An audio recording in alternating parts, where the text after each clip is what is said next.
Hello, ladies and gentlemen, and welcome after a 4-week absence back to the resumption of the 2020 Virtual Motorsport Online Touring Car UK Championship. My name's Alex Goldschmidt, and once again joining me in the virtual commentary box at Snetterton 300 is the very, very well-versed Mr. Phil Kinch. Good evening, Phil. How are you? I'm not too bad, Alex. How are you doing? Pretty good. It feels like an eternity since we were last talking about some touring cars out on circuit, but we're now at Snetterton 300, 2.969 miles, 4.779 kilometres, 12 turns in all, and the first British touring car race that actually happened at this very circuit was back in 1959. That's quite a long time ago when you think about it, isn't it? It is quite some time ago, but again, the early days. Who knew back then what would suddenly turn out to be, well, to begin with, the British Saloon Car Championship, and then later on become the British Touring Car Championship. So, yes, a very long time, but we've been wowed by some fantastic racing through the years, and also some slightly different looks to the Snetterton circuit from what it is today as well. Yes, very, very much the case, and it looks like there seems to be a little bit of rain in the air this very, very evening, which could spice up the next three 12-lap races here at the fantastic Snetterton 300 circuit. The qualifying and race lap records in the BTCC are actually held from last year. Tom Ingram in the Toyota Corolla last year was best in qualifying with an average speed of 93.15 miles an hour with a 1 minute 54.737 second lap time. And then Dan Camish from Honda Yuasa Racing did the race lap record with an average speed of 92.39 miles an hour. And that was with 1 minute 55.682. On the board. So this is going to be very, very interesting. We're now into the second half of the season, Phil. I know that the drivers are very much getting their warm-up ahead of the first 12-lap encounter here, but just what about it? I mean, Snetterton has always been the provider of fantastic action, no matter which category takes to the tarmac here. It's personally myself, I think it's because of the fast-flowing nature as the circuit used to be to what it is now.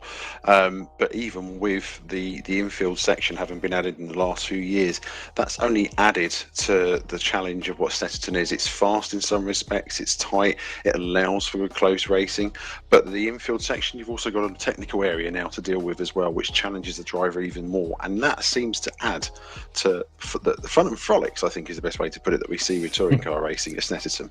That very much could be the case this evening, but let's have a look at the standings. Chris Butcher from Smile Power Racing leads the way on 204 points, 23 ahead of SRR Motorsport Sam Fowler, with Dan Kell from Sancho Simsport rounding out the top three on 168. Just 2 points behind his teammate Matt Richards in the 4, and then Lewis McGlade in the 78 rounds out the top 5 positions.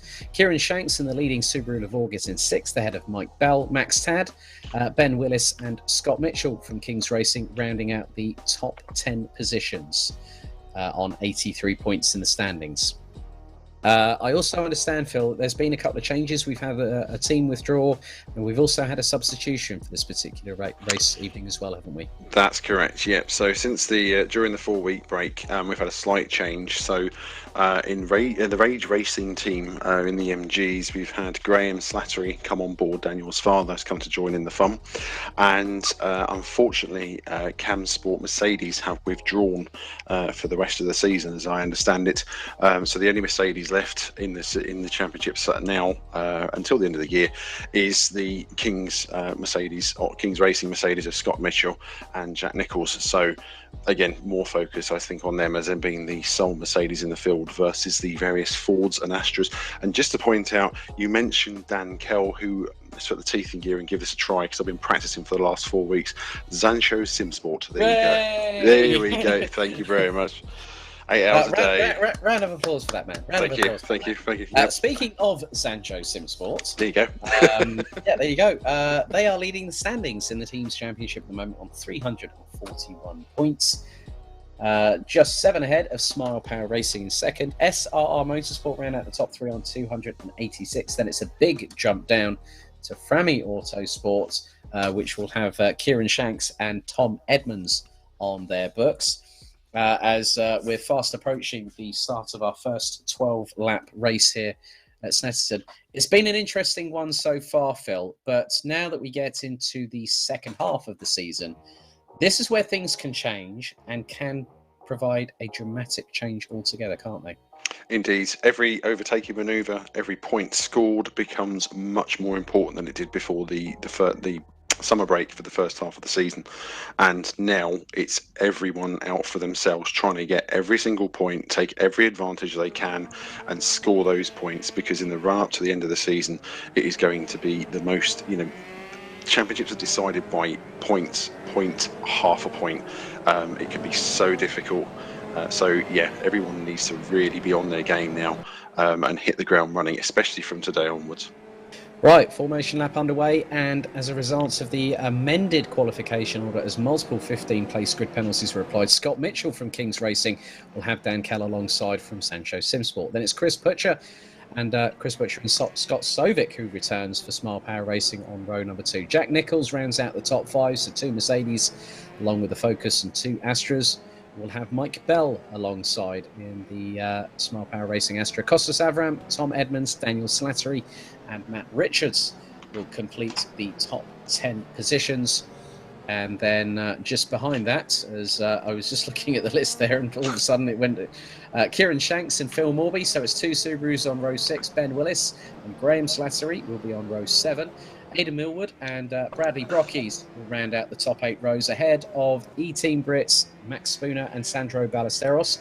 Bradley Brockies in the 105 is the highest qualifier out of that. Toby Davis all the way down in 21st position ahead of Max Tad, and Lewis McGlade from Sancho Simsport will be starting from the pit lane. Looks like it's a dry and sunny evening, or sunny day here at Snetterton, with 21 degrees Celsius here at Snetterton 300. 3 12-lap races here. And I've just been told by our broadcast director from Simply Race, Mike Yao, that the track is damp, Phil. So there might be those that might have decided if I'm on options, I'm going to risk it. If not, I think they're going to be on wet tyres, aren't they? It is purely and simply driver choice now. It's what they feel is going to work out best for them. Those on dry tyres take the risk of not having much grip to begin with and falling back. Those on wet tyres, if they're on them, again, have the advantage of a good start to begin with, but those tyres will wear out if there's not enough moisture on the circuit. So it is truly now a case of what the guys have chosen, what they feel is best out there, and then running with that for the 12 laps. If you've got the right tyre choice, this is going to work out well. If you've gone with the wrong tyres, this is going to be a very, very long 12 laps. Yeah, well, it looks like the Scott Mitchell, who's starting on pole position, is on the option tyre, indicated by the purple banding on the outer sidewall of the tyres, as the drivers now get themselves ready, get themselves steeled for 12 laps of action here around the 2.969 mile, 4.779 kilometre circuit at Snetterton 300 in Norfolk, as we wait for, now it looks like one of the other MGs has gone down into the pit lane. So, ladies and gentlemen, first race of the evening. We wait until the green flag gets waved, and that gives the signal for the drivers to put the pedal to the metal here. So wait for it. Mitchell on pole. And let's just see what happens as we get ourselves geared up, ready to go racing. You can just see a couple of the Smile Power Racing cars actually looking a little bit towards the outside, as the green flag, I think, has just waved, or is it about to wave? It has waved. We're off and away. Now the run down to the start, the run down to turn 1, which will be Rich's, gets underway. Scott Mitchell looks to get a really good start as it's 3 abreast towards the end of the field. Oh, nice move by Dan Kell. Oh, one of the Rage Racing cars going sideways through the exit of Rich's as they all filter their way across, and there is one car off the track. Yellow's in sector 1 already. But now Jack Nichols looks to have got up into 4th place ahead of Tom Edmonds. But now Scott Mitchell continuing to lead and has got a little bit of a getaway from Dan Kell. Chris Butcher now going up the inside of the 89. Jack Nichols Oh my goodness, Jack Nicholls really sensing an opportunity. He is on the option. He's on the prime tyre, and he's going to make it 2 wide coming into the infield, or nearly 3 wide coming into the infield. But it is Kell and Butcher still mano a mano as they filter their way through the circuit, and it's Focus versus Astra with the Mercedes just behind. Oh my goodness me! A little bit of a drift wide there by Kell, and Butcher was the outside the pair, nearly clash. Oh my goodness me! Butcher still keeps hanging on, but Scott Mitchell starting to run away with it here for Kings Racing. Kell back up the inside of Butcher. Nicholls closely following behind. Scott Sovic returning this round here as Nicholls goes 2 wheels off the grass as they now head their way down the Bentley Straight down towards Brundle, Nelson and Bombhole. And wow, already Scott Mitchell has got a 3.3 second lead as we haven't even completed lap number 1. As now Scott Sovic around the outside of Nicholls. Can you believe that? Going through into Nelson's. And that's one of the Frammy Autosport cars. That's Tom Edmonds that's now been hung out to dry. And I know that Phil hasn't been able to get a word in edgeways as Kieran Shanks now trying to go up the inside of Jack Nicholls and nearly pushes the Mercedes sideways. Oh my goodness, through Coram into the left at Murray's. But now Scott Mitchell leading by a clear Norfolk country mile here at Snetterton after lap number 1. It's just exactly what you want to see. Mitchell's got the right idea. He needs to go and escape and make a gap whilst he can get away with it on the option tyre, because it depends if he can make that last for the whole 12 laps. So the bigger gap he's got to work with, the harder the others have got to try and track him down. But it's almost like the first day back at school as far as I'm concerned in touring car terms, with everyone going hell for leather and pushing each other hard. It's great to see Nicholls having made the start he did, although he's dropped back a couple of places now. He's behind Kieran Shanks, who once again, the dark horse of the series, he's just making his way slowly forwards in that rear-wheel drive Subaru. It'll be good to see how much progress he can make. But as I said, Mitchell's got the right idea. He's escaping away, so a 3.5 second lead over Dan Kell, with Chris Butcher not far behind him and Scott Sovic keeping in the hunt as well. It's great to see this pack hunting along as we go. In fact, Shanks makes his way up to 3rd now as they go through the infield, heading towards Hamilton and Oggies, which is where we saw Kell going for a position. In fact, Shanks is going for Kell. It looks as though, has he passed him? In fact, he has. Shanks has passed Sovic and stayed ahead of him as they come through Williams and then onto the Bentley Straight. And in the meantime, Dan Kell is starting to close Scott Mitchell ever so slightly. The gap is dropping. It's just under 3.5 seconds. So I'm not entirely sure he's going to get away with this just yet, Alex. Well, actually, Scott Mitchell has just put a fastest lap in for Sector 2, and then Dan Kell has responded by going 7 1,000ths quicker in the same sector. Kieran Shanks, the fastest of anybody in Sector 1 with the 31.466 in the Subaru Levorg, but Scott Mitchell has got the fastest lap out of anybody, a 1 minute 59.966. He's actually powering away from Dan Kell at the moment. The gap is now nearly 3.6 seconds. Shanks nearly a further 2 seconds adrift. Sovic, Richards, Butcher, Bell, Nicholls, Avram, and Max Tad. Let's see if the Max Tad headlight show starts rearing its ugly head like it did 4 weeks ago in the earlier part of the season. And here we are on board with Max Tad right on the back bumper of the MG6 GT, reaching 120 miles an hour on the approach into Riches. Jack Nicholls just up ahead. Now let's see how hard he brakes in. He brakes from around 137 miles an hour going into the right-hand sweeper. Oh, the pair have a little bit of a tussle, and there is Sam Fowler not too far behind the SRR driver of Max Tad, who slips neatly up the inside of Montreal, gets a bit tail happy, runs a little bit wide out of the corner. That allows Sam Fowler to try and claw his way past Kostas Avram there, and manages to get the move done through Palmer's as they make their way through into Agostini. But yeah, I think you're right here, Phil, because not just Kell that's running quicker than Mitchell, but Shanks is also running quicker, and he's just gone faster than anybody in Sector 1 at 31.235. And he's about 6 or so tenths of a second off of Dan Kell for second place at the minute. And it's not surprising Shanks is putting in the fastest sector in Sector 1. That's quite a fast sector, but also tight and twisty, with the Wilson hairpin and then Palmer's following afterwards. So 2 heavy braking zones to contend with. And in the meantime, as we can see, Shanks has caught up with Kell now. So he is on the march.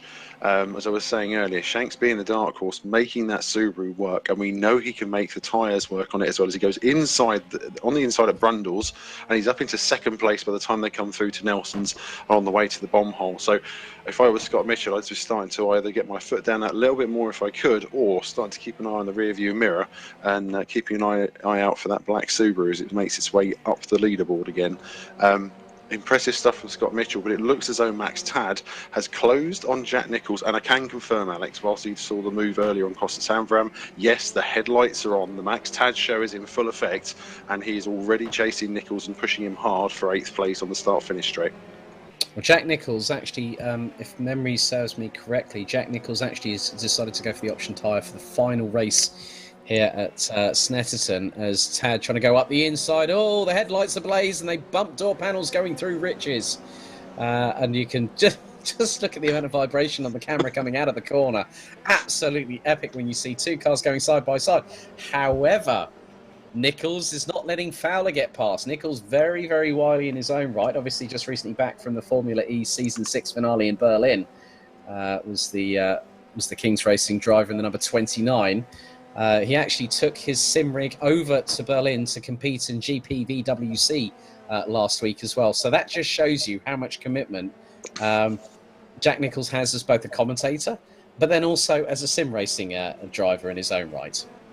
Exactly, and if you saw the pictures that he posted on social media of his sim rig setup whilst he was in Berlin, that's all the more impressive to add to it. Mm-hmm. So, in the meantime, we can see Lewis McGlade is up ahead of Tom Edmonds as they squabble over 14th place. McGlade now into 14th place as he goes through Williams and starts to head on the Bentley Straight, whereas just up ahead of that, you've got Aidan Millward chasing down Costas Avram as well. Who's got past? Who's got past? Yeah, who's now got past? As you literally said, Aidan Millward, he went past as Max Tad has got past Mike Bell from Smile Power Racing. Oh, Scott Nicholls going wide. Scott Nicholls? No, sorry, it's not Jack Nicholls going wide. There you go. First slip of the night. First slip of the night. Next thing you know, it'll be Sancho Simsport again. You might have to put your... hey, Phil, did you manage to secure your false teeth before we went on? I did. Sancho Simsport has been well practiced in the summer break. Now you got to remember Jack Nicholls, not Scott Yes, Nicholls. Jack Nicholls next. Or no Jack Mitchell. Right, Graham Slattery actually, unfortunately, is a DNF early doors. So at the moment, we have Scott Mitchell still leading. Last lap from him was a 1 minute 53.175. Kieran Shanks took over 1.1 seconds out of that lap. With a 1 minute 52.040, and also holds the fastest lap of 1 minute 51.894. Dan Kell, Matt Richards makes it a Zancho Simsport 3-4, followed by two Smile Power Racing cars in the form of Scott Sovic and Chris Butcher. Max Tad and Mike Bell round out the top 8 ahead of Sam Fowler and Jack Nicholls from SRR and Kings Racing respectively. Toby Davis now up in the number 34 Davis Racing Astra into 11th ahead of Aidan Millward, Costas Avram, Lewis McGlade, Tom Edmonds as Mike Bell gets, well, actually, that was Mike Bell that's just been passed, I believe, by Sam Fowler there for position. So he's up into 8th place as Sam Fowler. Then it's Aidan Millward, Costas Avram, Lewis McGlade, Tom Edmonds, Daniel Slattery, Ben Willis, Phil Morby, Max Spooner being the leading E-Team Brit driver at the moment in 19th ahead of Bradley Brockies, Daniel Hyde from Canaan Casual at Apex in 21st, and Sandro Ballesteros running out the 22 that are still running. We're now on to our 5th lap out of 12 here. And look at the gap between Scott Mitchell and Kieran Shanks, the Frammy Auto Sports 16 Subaru Levorg. You said it was a dark horse. It is the Devil Child car here in the VMO TCUK Championship, is this Subaru Levorg. He's had multiple wins this season, and he's looking set. But, I mean, if I'm honest with you, as long as Scott Mitchell hasn't overcooked the option tyres, he could have a possibility. Well, we've got yellow in Sector 3 very, very briefly there. But if he just keeps them, you know, he tried to get the getaway. He did, but then it depends on how quickly you go through these corners. You can see how hard he's pushing that Mercedes to keep ahead of Kieran Shanks. Indeed. I mean, Scott Mitchell's last lap as Shanks takes the lead at the Wilson hairpin. Mitchell's taking the wide line and the safer line, so he's in 2nd place now as Shanks starts to build a cushion. Shanks had the fastest lap last time round at a 151.695 compared to Scott Mitchell's 153.283. So either Mitchell's taken out too much of the tyres already with half the race left to go, or he is now just playing it safe and allowing Shanks to just go on and build that gap up to take a win. And it would be great to see Mitchell taking a podium in the Kings Racing Mercedes, because both drivers, both he and Jack Nicholls, have been trying really hard towards the end of the first half of the season. There were a lot of undeserving drives going their way when they should have had better luck. So let's hope Mitchell can stay in the hunt. In the meantime, we've got what seems to be a BMW Vauxhall sandwich going on here, with, where are we? We've got Max Tad ahead of Scott Sovic, and then Fowler, Butcher and Bell all following behind.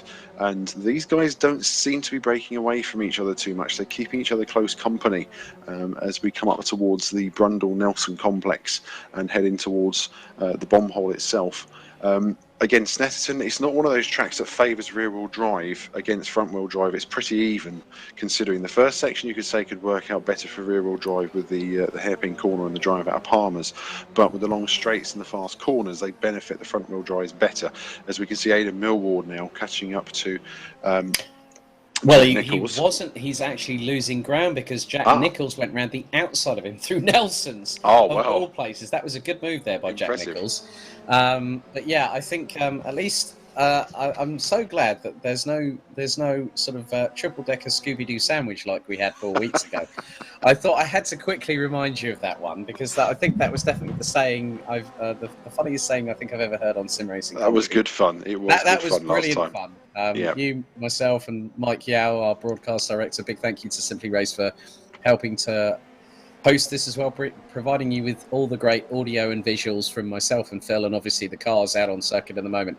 As there is Scott Sovic being caught by Sam Fowler, as Max Tad looks to be a little bit further up the road, trying to close down on Matt Richards in the number 4 Sancho Simsport. Ford Focus is up the inside, goes Fowler on Sovic.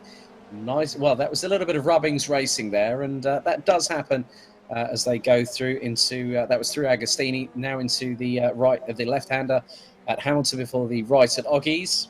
And then they'll be going through the sort of like the double right-hander at Williams, as you can just see how quickly they get onto the power here at the Bentley Straight before going under the bridge before Brundle, Nelson, and then the bomb hole before the sweeper through Coram. And I've seen some pretty good overtakes through Coram in my time, not just in real life, but also in the sim racing world. As now you can just see there is a trio. It's like it's 3 little Smile Power Racing Astras all in a row. There you go, three little bottles all on the wall. They're running to line astern with Scott Sovic ahead of Chris Butcher and Mike Bell. And it's, as we've spoken before, for a numbers game, this is working out for Smile Power Racing almost better than it is for Sancho Simsport. Matt Richards and Dan Kell running 3rd and 4th at the moment, but the Astras running Liner Stern in 7th, 8th and 9th. So again, in the team's standings, as far as that's concerned, if it finishes this way, it's where points are scored and how they can capitalise. The BMWs themselves of Max Tad and Sam Fowler have managed to progress past the Astras, but it's taken them quite some time to do it. It's not been an easy job, although from the looks of things, Max Tad seems to be the faster of the 2 BMWs out of the pair. Yeah, he's got the option tyres on at the moment, which is why he's the quicker out of the 2. Is Jack Nicholls now having a ding-dong battle with Aidan Millward from Option 13 Autosport, Option 13 Simsport, and just behind them is the now the 3rd of the Sancho Simsport Ford Focuses from Lewis McGlade, who recently has done a couple of races in the E-Team Brit GT3 Challenge.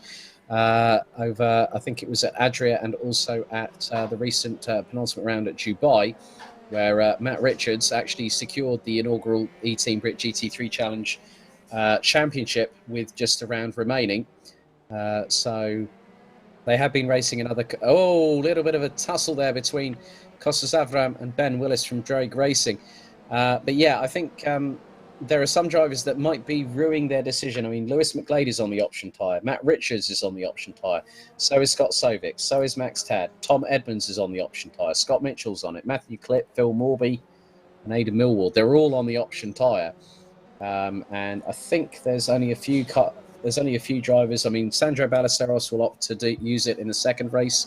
Obviously, that's dependent on the changing conditions. Obviously, the track being a little bit greasy, but obviously the slick tyres still doing their job, as now Kieran Shanks has a whopping 4.1 second lead over Scott Mitchell at the moment. Matt Richards trying to close in on the Kings Racing Mercedes in second place, and he's about 2 seconds adrift at the moment. Dan Kell, Max Tad. So you've got Sam Fowler and Max Tad line astern, with Tad just ahead in 5th place as the pair. And the Max Tad headlight show goes on a-blazing. Oh yeah, we always like it when as soon as the headlights are on, we know he's playing serious and he's charging hard. But in this case, he's having to defend from his teammate Sam Fowler. It's not another driver from a different team, which we're used to Max being involved in and doing his best to try and work his way up the order. So he's having to defend from Sam. He's quite on as even, to be honest. Kieran Shantz leading the way with just over a 4-second gap in the rear-wheel drive Subaru, and you've got Scott Mitchell, you've Matt Richards, Dan Kell, front-wheel drive cars in 2nd, 3rd, and 4th, and then obviously Max Tad and Sam Fowler adding to the rear-wheel drive side of things in 5th and 6th. I'd say it's on as even. They're doing what they can, and with a damp track, which often gets greasy as well, it's looking as though those that have gone for the safer tyre choice are having the better time. Well, the thing is, Phil, notice anything about these two BMWs? Apart from Max Tad going wide at Williams. Apart from Max Tad going wide at Williams, look at the colour of the tyres on the sidewall. Yep.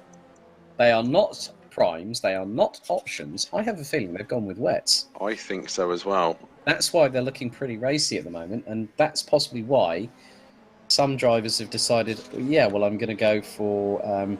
So I'm sure that our broadcast director will hopefully confirm to me that those two drivers are on wet tyres, because if they are, that has been an absolute masterstroke to keep themselves in the hunt for, really, really good consistent finishes. But obviously Sam Fowler looks to have kept his tyres a little bit better on this particular occasion, because Max Tad went in like a bull in a china shop and was trying to get past everybody as quickly as possible. And then all of a sudden, his teammate goes, "Hi Max, how you doing, mate?" and saunters on past. Exactly.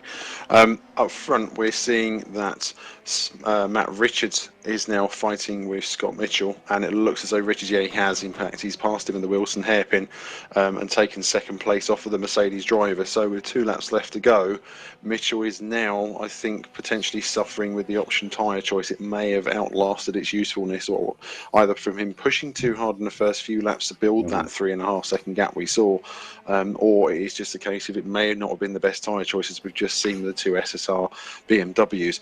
Either way, 1 Sancho Sim Sport, that's 3 times a CV. I'm counting, by the way. The podium position. You know what you're going to have to do? You're going to have to put notches on your Tomahawk if you're going to keep on doing that. That's it. That is. I'll have to dig it out and get started.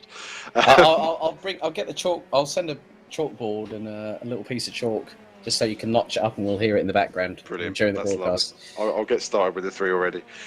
So yeah, Mitchell in 3rd place. In the meantime, you've got Tom Edmonds having a go at Toby Davis, and this looks as though it's for 10th position. In fact, Davis pushing Edmonds for 10th as it is. So now Davis again, I'm hoping he has a better time. He's another driver had some rotten luck in the last couple of rounds before the summer break, especially at Alton Park when he was looking quite racy and running in the top 5, and then we had the triple Subaru failure as it was at the time. But at the moment, Davis is very racy and looking as though he could potentially give Edmonds a really hard time. As in fact, doing that exactly as they go through Coram, and then coming into Murray's, which is potentially a overtaking spot, but he's not close enough and hasn't got the right line. If he can keep the Astra glued to the back of the Subaru, which he's doing perfectly, he should be getting a lovely slipstream as we come up the start-finish straight. A move on the inside, possibly. Edmonds is preparing for it as they come into Riches. Davis goes on the outside. He's going to try the cutback, and he's had a big wiggle through the middle of Riches, so that's going to cost him some time, and he's lost a little bit of space to Edmonds as they come into the Wilson hairpin. Closes it back up under braking, and all the while Edmonds is closing up on the small power trio of Butcher, Bell and Sovic just ahead. So he's in the middle of an Astra sandwich. Meanwhile, I think that's the second time you said the word sandwich. Doing evening. well. Yeah, you're doing very, very well. But we're on now effectively I think we're on the penultimate lap at the moment as Tom Edmonds has got the headlights ablaze. But I've just been looking down some of the drivers on the order. I mean, Daniel Slattery is on the prime tyre. Phil Morby couldn't really make out what he had, but yeah, Matt Richards actually was on the option tyre as well. So it's been a mixture of all three. When it gets damp, it effectively becomes a wet race. As there's Phil Morby, he's on the option tyre, trying to close down on Daniel Slattery. So I think the way that Kieran Shanks is just pushing, he's obviously made. Oh, Daniel Slattery has a turnaround there and clatters with the front nose into the side of Phil Morby. But luckily enough, Phil Morby in the Subaru Levorg does not have to worry about going around like a spinning top like we've seen him through the first half of the season, unfortunately. Right, here's a replay. This is Max Spooner going through Nelson's and into Brundle's. Oh, the BMW goes... Back end goes round. Oh, dearie me. I'm sure that Max Spooner was not wanting that one. No. Now, what I'm keeping an eye on as we come to the end of the final lap is if Scott Mitchell can hold off Dan Kell. Kell's been closing down the Mercedes for the last podium position as we start this last lap, and we've got it here, so you can see he's very close. Now, again, Mitchell on the option tyres. We know that's probably not worked out too well for him, but he's managed to hold on so far. Keller's been closing him down, and again, if he can try, it's going to work either way. If Mitchell can stay ahead, it's a podium position and a well-deserved one, considering his start and the lead he built up earlier in the race. If Kell can move forward, that's two Sancho Sim Sports on the podium, and we'll see how we go. But at the moment, it is very, very tight. This is highly pressured stuff for Scott Mitchell, making sure, one, that he's keeping the car on the grey stuff in these damp, greasy conditions, and also trying to hold back the focus at the same time as well, nursing the tyres and what tyre life they have left as he goes a little bit wide at Williams and comes onto the Bentley straight. That's going to invite Kell a little. In fact, no, Kell's gone wide as he's come out of Williams and lost some ground, so that may just be the space that Scott Mitchell needs. Meanwhile, on the inset, we've got Jack Nicholls, Costa Sanvram and Ben Willis all fighting for 14th place. So if the fighting isn't done yet down the field, as Kieran Shanks comes through the bomb hole, heads into Coram, and it looks as though he's on his way to another win. Yeah, the Frammy Autosport number 16. Subaru Levorg GT of Kieran Shanks, who made his appearance at round 2, now powers towards the finish line. This time around, he starts weaving, and this time, Kieran Shanks wins the opener here at Snetterton 300 by 2.2 seconds. Scott Mitchell brings it home for a maiden podium for Kings Racing. Oh, as Jack Nicholls rolls it going through the...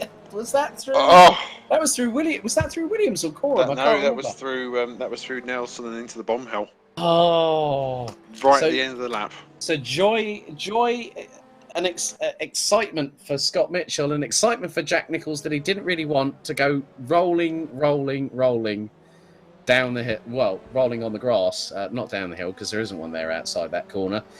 But Kieran Shanks wins race 1. Matt Richards takes 2. Let's have a look at the replay here. So he's battling away with Costa Savram. And it looks as though he's caught the inside of the curb. Yeah, he's caught the sausage curb. Yeah, that's launched it off of Nelson's, and it goes skyward and then goes flippity flop over it.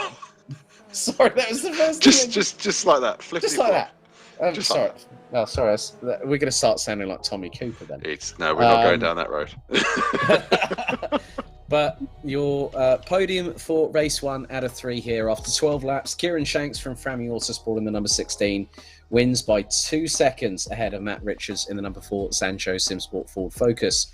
Great to see Kings Racing make their they're actually on merit, I might add, podium thanks to Scott Mitchell in the 22, a further 3.7 seconds behind. Then it was Dan Kell from Sancho Simsport with Sam Fowler rounding out the top 5 for Sancho Simsport and SRR Motorsport respectively. Chris Butcher, who came into this round as the championship leader by 23 points, holds on to 6th ahead of his 2 Smile Power Racing teammates, Mike Bell and Scott Sovic. Tom Edmonds would recover to finish in 9th ahead of Max Tad. And then we'd have Toby Davis taking 11th ahead of Aidan Millward from Option 13 Simsport in the 67 BMW. Lewis McGlade, who started from the pit lane, in 13th ahead of Costa Savram. Ben Willis, Phil Morby, Jack Nicholls, Daniel Slattery, Sandro Ballesteros, Bradley Brockies, and Max Spooner rounding out the 21 that finished. Daniel Hyde, unfortunately, retired on lap number 6, so half distance, with Graham Slattery unfortunately not even making it past lap 1. I think I did see the MG ending up in the pits after the formation lap, but That was the first race. If anything's to go by on that one, Phil, the next two will really, really change things significantly. Oh yes, the ante will definitely be up. I am a little bit curious, I must admit. Max Tad was running, I think, his 6th place towards the end of the race, but he's dropped down behind the 3 Astras come the end of the race. So I'm wondering if there's been a mistake there, because Sam Fowler, his teammate, did pass him, as we saw, but he's now finished behind the 3 Astras come the finish line. So I'm slightly curious to see if anything's happened there, if he's had an off-track excursion or lost out on the tyres maybe. However, yeah, that was a great first race, and I'll be honest now, I can't wait for the next one. I've missed this. It's been a very long 4 weeks. They've packed me away in a wardrobe and told me not to come out and anything, and then tonight they go, yes, you can come out and talk again. I'm like, yes, and the racing has just made up for it already. So I'm excited and happy. I'm sorry. I think Phil has become the touring car co-commentator equivalent of a Duracell bunny. Not just yet. Let's see how we get to race 3. Well, as they say, you ain't seen nothing yet, and from me and Phil, you ain't heard nothing yet. So I just think that really it's so good to be working alongside you again, buddy. I mean, if I'm honest with you, as busy as I've been, it's been a true joy having you back in the virtual commentary box and being a track that we both really love. I mean, Snetterton's one of my home circuits. I mean, if people say, well, yeah, you can't really have 2 home circuits. Well, I'd rather give people a particular gesture, as in the victory side. Well, I will have 2 circuits, because Snetterton is an hour and 20 minutes from me, and Brands Hatch is an hour and a half. So I'm spoilt for choice, let's say. I would agree with you. So I'll take 2 myself. I'll take Silverstone, which is literally half an hour down the road from me, and then I'll take Donington, which is about an hour up the road. So yeah, it's completely feasible and it's allowed, as far as I'm concerned. I'll dictate the rules, and like I said, we'll deal with anyone that argues. Yes. Snetterton woe betide the boy that does not listen to Mr. Kinch. Indeed. Indeed. Beware. Beware. You have been warned. Goldschmidt has spoken. So, yeah, I mean, we're just waiting for, I think there's a warm-up happening at the moment. So we will be back in just a couple of moments' time as we continue our live broadcast of the 6th round of the 2020 Virtual Motorsport Online Touring Car UK Championship, being held here at Snetterton 300 circuit. Back in a couple of minutes.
Well, you might have just seen an advert for the Simply Race British Championships, which get underway it's actually next Sunday, if memory serves me correctly, because I'll be there commentating on the action. Looking forward to being back in Milton Keynes. Obviously, you can head to simplyrace.co.uk for all the relevant championships, all the relevant offers, the great deals that they have week in, week out at Milton Keynes.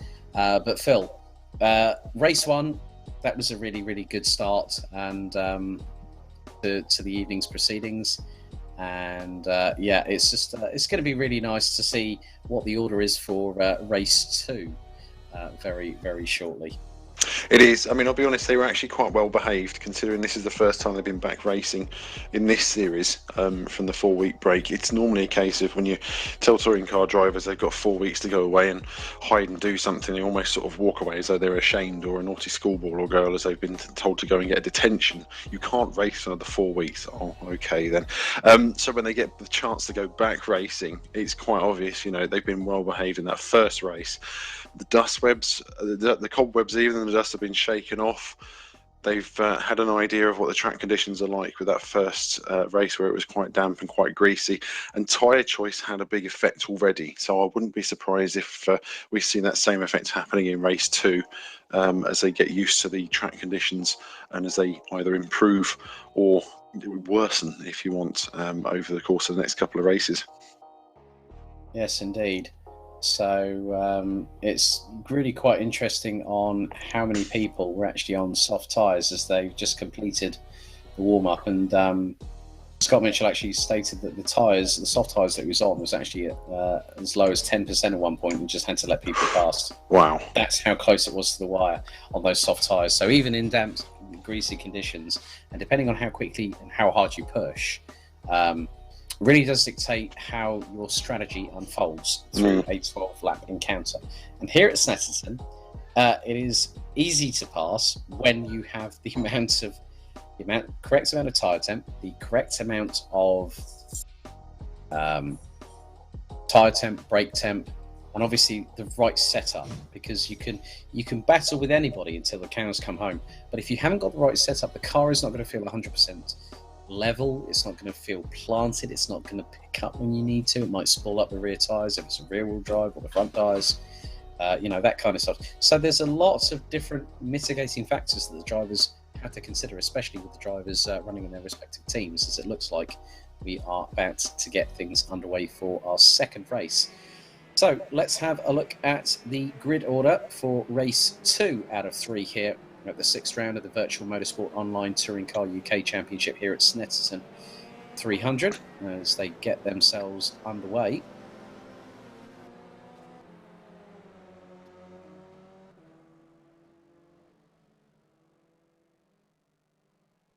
So they have all shot off into the distance as we wait to see, as there is Scott Mitchell, who's apparently in the pit lane. So it's Kieran Shanks from Frammy Autosport and Matt Richards from Zancho Simsport on the front row. Scott Mitchell looks to be starting from the pit lane for some reason, but then that leaves a spot for Dan Kell and Sam Fowler to try and squabble over, as it does for Chris Butcher. Mike Bell and Scott Sovic round out the top 8, with Tom Edmonds and Max Tad from Frammy Autosport and SRR running out the top 10. Toby Davis and Aidan Millward will complete row number 6 on the grid. Following that will be Lewis McGlade from Sancho Simsport. A great effort from him in the number 78 to move all that way, halfway through the field effectively. Costas Avram and the FMP MG will be alongside, and then it will be Ben Willis and Phil Morby. Jack Nichols will start 17th ahead of Daniel Slattery. Sandro Ballesteros and Bradley Brockes from E-Team Brit will round out the top 20 positions, the top 10 rows, ahead of Max Spooner, Daniel Hyde and Graham Slattery. So just waiting to see what will be happening very, very shortly, as they will start to make their way towards the grid as we speak to complete the formation lap here. 12 laps still to go, and in many respects, Phil, another 12 laps to take us through to what looks to be a grandstand finale. As it looks like Chris Butcher, is on the option tyre here for race 2. So I suppose the question now is we saw how Scott Mitchell, and heard obviously how he struggled towards the end of the race and had to struggle with his tyre temp and just try and maintain what he had left. is this going to be the same case with Chris Butcher, for example, now as the cars come lining up to the grid? So is the option tyre, whilst it's quick to begin with and you're able to make places, build a gap, get that fast start, is that the right way to go? Is the medium tyre the better option to go, you know, slightly longer, have that durability? And as you were saying before, if the guys are fighting any setup issues, that's just going to add to their woes as they're trying to make their way forwards. If you're fighting the car, you're not able to give the full performance that you expect. And as we can see, once again, Mike Bell pointing the car. Sorry, not Mike Bell, Scott Sovic pointing the car towards the left. Chris, I do like this. Chris Butcher's doing it as well, because you can see the gap where Scott Mitchell is on as now. The green flag has been waved. We're off and away. Scott Mitchell will be starting from the pit lane, but it's a run down to turn number 1. Matt Richards on the inside of the Subaru of Kieran Shanks, and the Sancho Simsport driver gets up the inside to take the lead through the very first corner as they all filter their way through down towards Montreal for the first time. Shanks towards the outside of Richards this time around, and up the inside it looks like Fowler and Keller battling over third place, and looks like Fowler's lost out to the Ford Focus, goes down to 4th position. And in the meantime, they are not relenting. Tom Edmonds looks to be up into 7th position. Mike Bell now behind Chris Butcher, who's up to P5. And Butcher is the only, I think if memory serves me correctly, he is the only one of the 3 Smile Power Racing Astras that are on the option tyres, because the other 2 used them in the first race. So Butcher, if he's got the car underneath him, he's going to go absolutely hell for leather. And he's trying to close on Sam Fowler just up ahead. Bush is the one to keep an eye on, but as we've seen before, we've got Matt Richards trying to hold off Kieran Shanks. Kieran Shanks has won races with Max Ballaston, as we saw at Thruxton earlier in the first half of the season. He knows how to control the weight and get the maximum out of that rear-wheel drive Subaru. So it'll be interesting to see if he can repeat himself and try and take 2 wins out of 2 races here. But at the moment, he's just got to be committed, get the best out of the car in the early laps, because he is right in the middle of a Sancho Simsport. So there you go. This completely gone wrong. Sancho Simsport sandwich. He's right in the middle. Their way loose, haven't they? They have. The teeth have worked loose already. I've just seen that Jack Nicholls has lost out to Bradley Brockies and Max Spooner, and is coming under fire from Sandro Ballesteros, who's about 9/10 of a second adrift. Running wide there. That was, I think that was Max Tad. Yeah, Max Tad. No, that was Sam Fowler. Sam Fowler ran wide, so Chris Butcher trying to go around the outside towards Riches. And as Shanks goes sideways, trying to keep Kell at bay, and Butcher and Fowler going side by side through Riches, heading towards Montreal. And this time around, Butcher to the outside, Fowler to the inside. Butcher trying to get the cut back, and goes two wheels grass hopping and curb hopping on the inside, and gets towards the inside run. This could help him, but not through Palmer's it doesn't, because Fowler still keeping ahead of the 65. Butcher is now, whilst these 2 are battling, this is actually compromising Butcher, because it's actually reducing the amount of life those option tyres are going to have. As we're only on to lap number 2 out of 12. And what it's also bringing is, as Butcher runs wide coming out of the corner, and that was coming out of Agostini's, there's now Max Tad getting very, very close. And he's also on the option tyre. So Max Tad looks to have decided, because they were on wets, they did the sensible thing, and they've gone onto the option tyres. Right, okay. Here is Jack Nicholls, and he's behind 2 of the E-Team Brit cars. Big wiggle through Corum's coming into Murray's. Oh, that was not taking what a he lot wanted. Of curb again. Oh, that was that was it's a sausage curb. Night Rider style. Oh, and it rolls. Oh. The Mercedes again for the second race in succession for Jack Nicholls. Rolls. Oh my goodness me. Jack Nicholls having an absolute disaster here at Snetterton 300, and that has rolled. I think that's still rolling, and that lands on all 4 wheels, but Jack Nicholls, oh my goodness me, that is an instant DNF. That rolled 6 to 7 times, and that was definitely one rollover you were not going to come back from.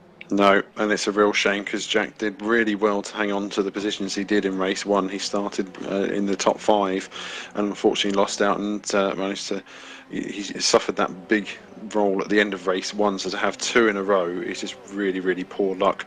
As we're seeing here up front, we've got Kieran Shanks chasing Matt Richards again. He's pushing him hard, but in the meantime, Max Tad, another one on the option tyre, the same as Chris Butcher, he's not able to make hay while the sun shines, unfortunately. He is stuck behind Mike Bell, who's on I can't quite see, I've just missed it actually. As they come into this next turn here, he's trying for the... Mike Bell is on the prime tyre. Mike Bell is on the prime tyre. On the prime tyre, so is Scott Sovic, and Sovic's all the way down in 15th position. Ballesteros has just got past E-Team Braddy Brockies as Max Tad trying to force the issue now. Oh, he tags Mike Bell. Oh, tags Mike Bell there, which sends the Astra into a bit of a tailspin. And here comes Lewis McGlade. And I think one of the things that will have done to Max Tad, who gets a little bit of a touch of his own. And that sends the BMW sideways. Oh, my goodness me, as they come, that was through Williams, coming through into the Bentley Straight. But I think really the prime tyre seems to be working that little bit better here, as Max Tad really coming out of fire, and he's gone sideways, going into Brundle, through into Nelson, then through into the bomb hole. Those option tyres are going off really, really quickly, as Tom Edmonds also goes wide, coming out of the going through the bomb hole as they go through Coram. That BMW is absolutely cornering like it's going sideways on ice. It is. It's not doing well at all, and it's allowing Lewis McGlade to make further progress. He made impressive progress in race 1 to start race 2 in 13th, and he's already up to 8th. So it's showing once again the Sancho Simsport focuses are really a weapon to have as we come to a replay here. And we've got Tom Edmonds again. He's caught the sausage curb the same as Jack Nicholls did in race 1, and that sent him wide coming through Nelson's. And it's a real shame. You can use the curbs as much as you want, but the sausage curbs, they're the ones that will absolutely fire you off. And unfortunately, Jack Nicholls has found that out in the worst way possible. And Tom Edmonds has found that out, as we see Lewis McGlade once again trying to see if he can get past Max Tad. I mean, we're on to lap 4. Scott Mitchell managed to make the option tyres last up until around about lap 6 or 7 in the first race. So I am wondering if the rear-wheel drive BMW has chewed up the options a little bit more than the front-wheel drive Mercedes will have done.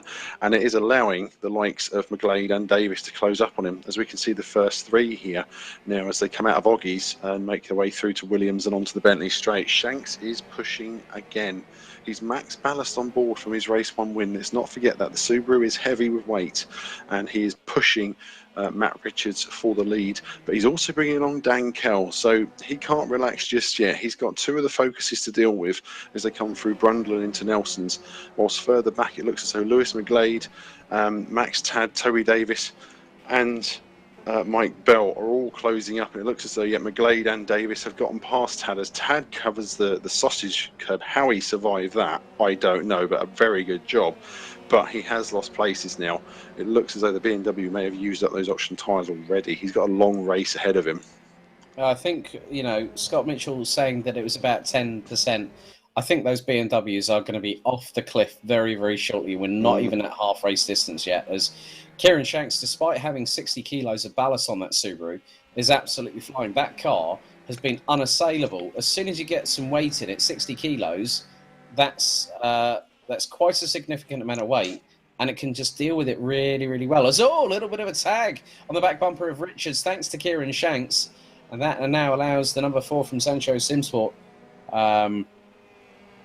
really trying to get stuck in there. And Shanks again, he's won multiple races at multiple circuits through, since debuting at round 2, and it looks to be the case that Shanks could also factor in again for a second race victory.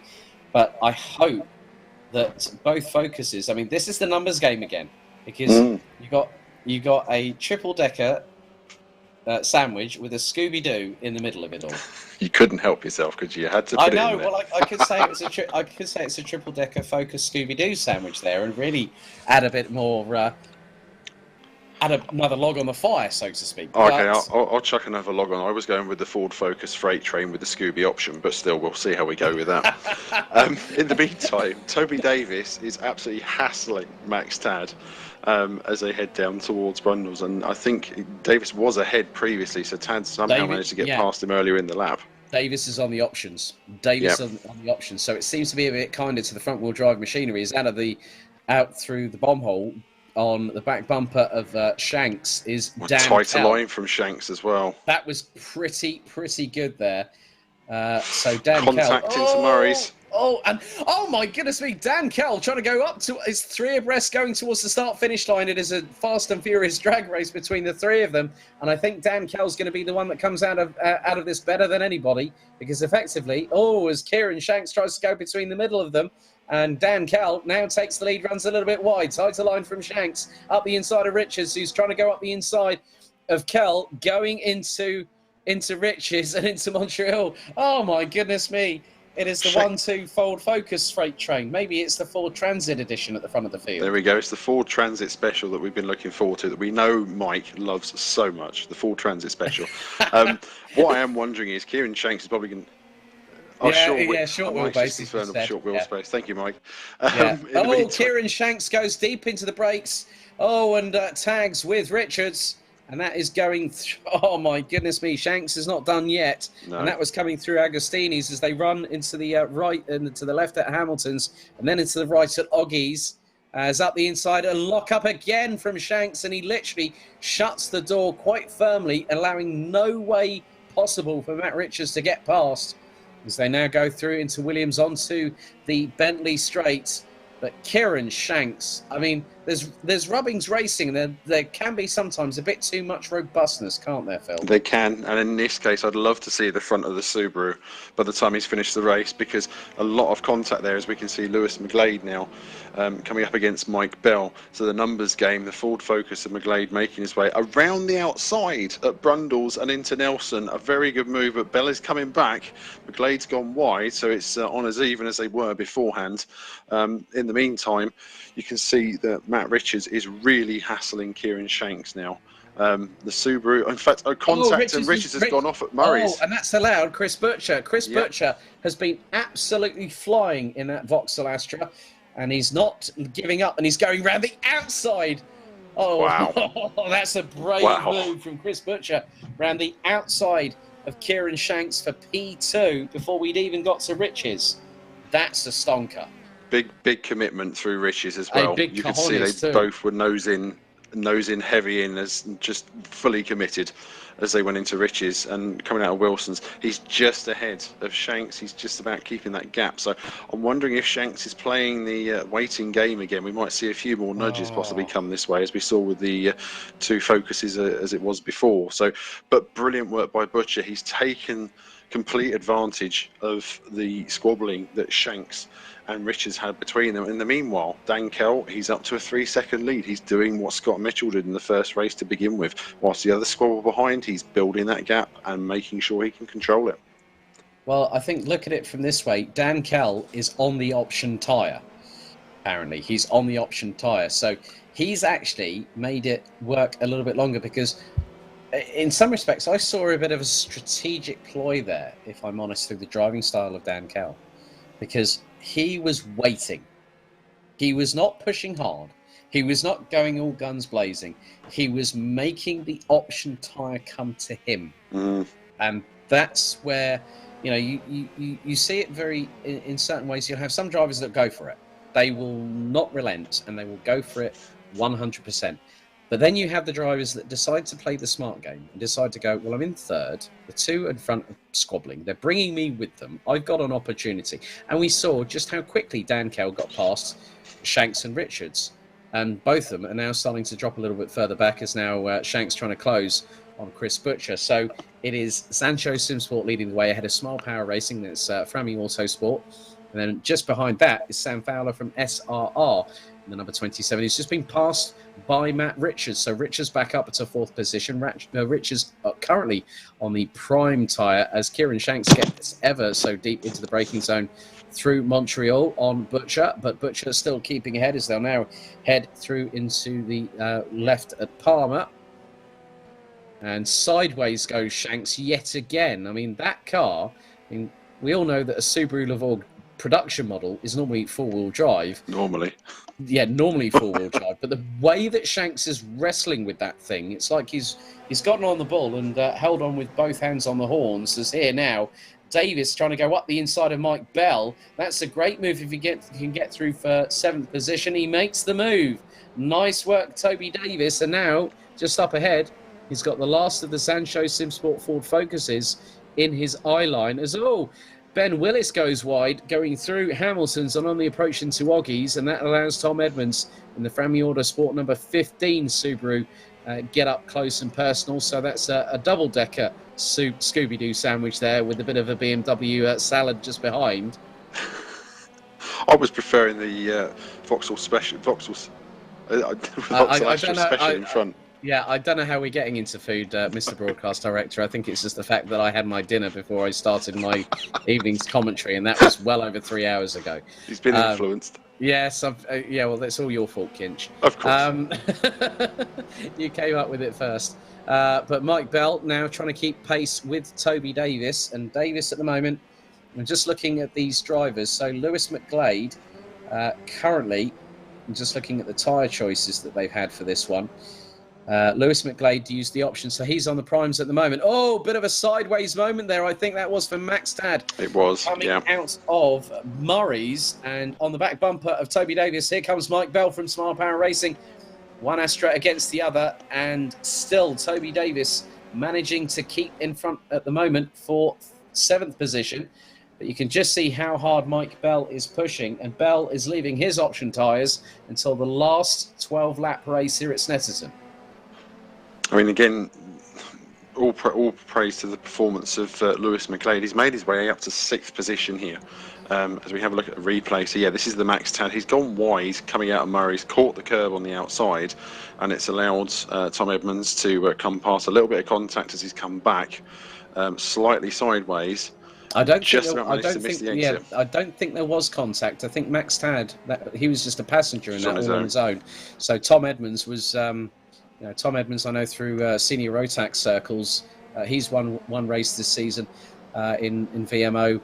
He will have the foresight to actually keep a little bit more distance. As again, still Toby Davis being swarmed all over the back bumper by the number 5 of Mike Bell for 7th position. But Lewis McGlade is starting to pull away. He's got a gap of about 1.3 seconds between the two warring behind him as they go under the bridge into Brundle, through into the right at Nelson, then into the right of the bomb hole before Coram, and then the left-hander at Murray's, which will put them onto the start-finish straight. Looks like we're now on to lap number 9 of this race out of 12. And the fastest lap of the race, funny enough, it's not a rear-wheel drive car, Phil. It's the number 89 Sancho Simsport that is leading the way of Dan Kell with a 1 minute 50.929, and he's now gone onto lap number 10. He's just put in a 51.8. Chris Butcher's just put in a 1 minute 51.5, and the gap now down to 1.5 seconds for the lead of the race. So Dan Kell has made these option tyres last so long, but Chris Butcher, I think, has just been working them, not pushing them too hard, and making these opportunities when he's able to, whilst the iron strikes hot. So he can then get closer and closer. But Dan Kell looks to be that little bit quicker in sector 1 at the moment. 31.278 for the 89, and then for the 65, it's a 31.368. He is pushing. I mean, we are 2 laps left from the end of the race, so if Butcher can close that gap down, it is yo-yoing a bit. We're around about 1.6 seconds gap from Butcher to Kell in the lead, although again it's yo-yoing, so he's almost just a second. So tyre life and tyre degradation is playing its part once again. As we can see here, once more, Toby Davis running in 7th place.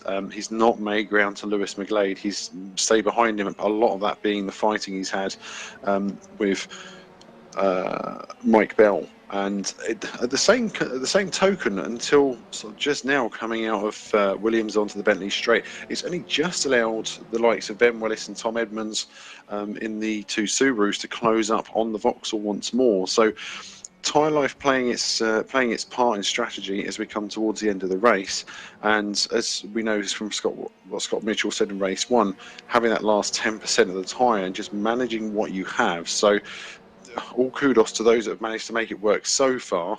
Unfortunately, we see Max Tad fall down the order. He's running down in 11th place at the moment, so the option tyre has not worked that well for the BMW.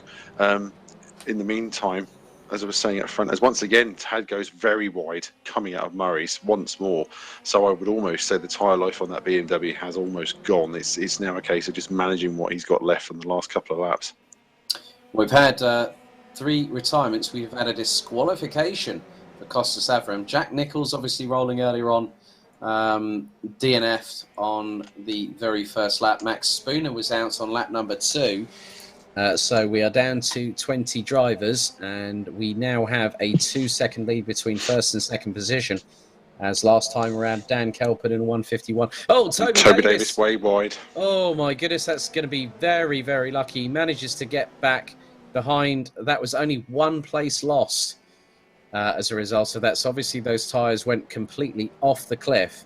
And Toby Davis, I mean, he's been in the trenches quite a lot. I mean, obviously a little bit earlier on this. Oh, Tom Edmonds goes completely sideways through Hamilton and into Oggies. Very wide. Ben Willis coming after Toby Davis. Yeah, but they're also on the option tyres. So, oh no, little bit of a touch between Willis and Davis, and that's.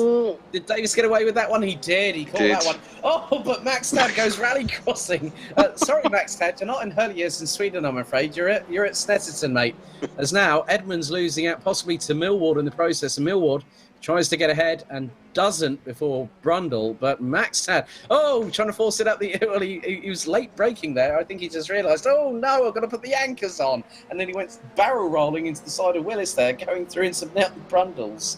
Oh my goodness me, these option tyres are really, really throwing the cat amongst the pigeons around the field, isn't it? It is really a case of if you can take the nails. Tad's very wide through Coram and into Murray's again, but he's managed to keep all the grey stuff this time out of Murray's. It's left him open to attack from Edmonds with Millward in close company. It's almost as if the option tyre was something you should have gotten out of the way in race 1. Get the penalty out of the way first, do what you can with it, and then work with the prime tyre where feasible. So I feel for those already that are coming up in race 3 that have got the option tyre left to use. It's great to begin with as we see Millward running wide out of Riches. Edwards given a nudge to Tad, and that's given him the inside at Wilson's. Tad's managed to stay ahead as they head towards Palmer. But as I was saying, the option tyre, it's almost as if it's a disadvantage to get it out of the way as soon as you can. So race 3, whoever's using it for then, really need to be making a really big gap where they can and moving forwards. As we can see a lovely on board with Matt Richards in the Sancho Simsport Focus, with Sam Fowler very close behind, chasing him for 4th position. Very, very wide from Richards going through Oggies, and as they come onto the Bentley straight, Fowler is right with him. Now the BMW this time has worked better, as Kieran Shanks is closing also on Chris Butcher. This isn't done by any means. Shanks is seriously trying to see if he can improve on his podium position as he tries to brake on the inside at Nelson's. It's not worked though, and he's lost that time to Butcher, who's I think almost lucked in earlier in the race into the 2nd place, but he's holding his own as he stays ahead of the Subaru. Fowler looking to go up the inside of Richards literally on what's going to be, I think, effectively the final lap, because Kell has just been running away with it. He's been on the option tyre all race long. Dan Kell this time will take the checker flag and win race 2 here at Snetterton. Chris Butcher holds on for 2nd position ahead of Kieran Shanks. Look at this, Toby Davis. And also... Ben Willis. No, Ben. That's not gone well at all. That's not gone well for Ben Willis at all, as Toby Davis will cross the line in 8th position. That was definitely, when you're trying to go through the top 3 and then something like that happens, Yep. Ben Willis will finish all the way down in around 16th position. But Dan Kell wins the race ahead of Chris Butcher. Kieran Shanks takes P3. Matt Richards holds on to 4th from Sam Fowler. Lewis McGlade from Sancho Simsport makes it all 3 of them in the top 6 places. Mike Bell from Smile Power Racing will finish in 7th ahead of Toby Davis, who managed to hang on for 8th position. Max Tad in 9th. Tom Edmonds in 10th ahead of Phil Morby, Aidan Millward, Daniel Slattery, Scott Sovic, Scott Mitchell, who started from the pit lane, finished in 15th ahead of Ben Willis, who had that calamity on the last side of things, ahead of Sandro Ballesteros, Bradley Brockies, Graham Slattery, Daniel Hyde. Max Spooner has just responded to my direct message on Discord. He said, I went over the curb and barrel rolled. Snetterton is always my bogey circuit. Okay, thank you very much, Max. Jack Nichols, obviously, he kept on rolling. In that Keep them wagons rolling. Well, actually, I was thinking that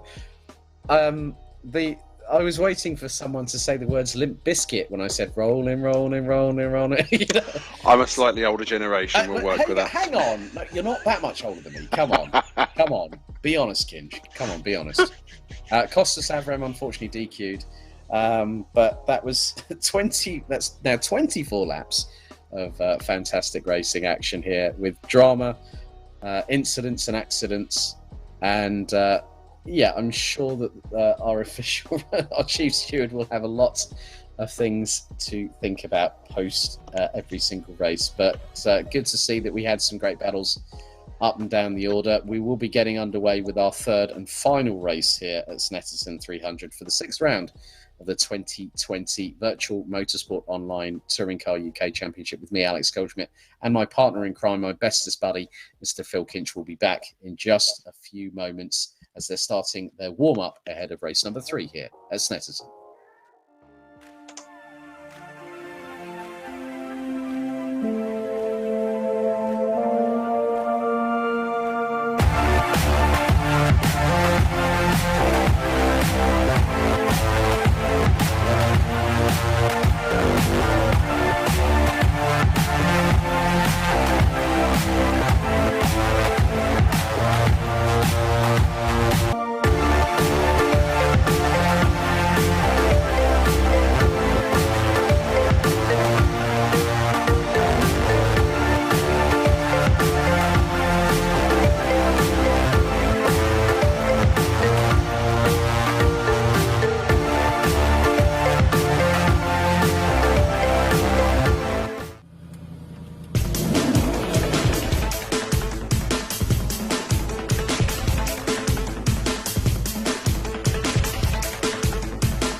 To allow us to be able to compete on a level playing field, we've had to use existing technology to create a set of hand controls that allow us to race on a level playing field. So if you imagine you're going to chicane at 150 miles an hour, our disabled drivers have to be able to go through the chicane at the same speed as the able-bodied driver. That means braking, steering, gear down, on the throttle, off the throttle, on the brake. Now, if we keep losing half a second or a few tenths of a second at every chicane, we might be the best driver on the track, but we can't be competitive. So that was the criteria that I gave the engineers. That if we can't do that, then we can't go racing. Al Locke he's the brains behind our team. He's our race engineer.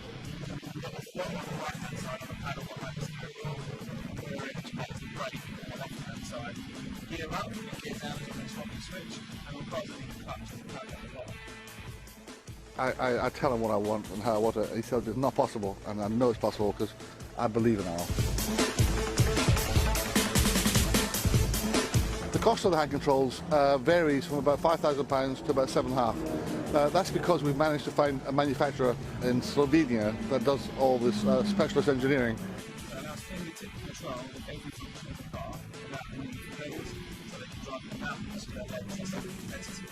None of this would be possible without Al's British engineering. The main thing that inspires me to keep going with Team Brit is the quest for constant improvement. You know, we've developed a set of hand controls, and we're not a team that's going to rest on their laurels. We're constantly pushing for better and faster developments.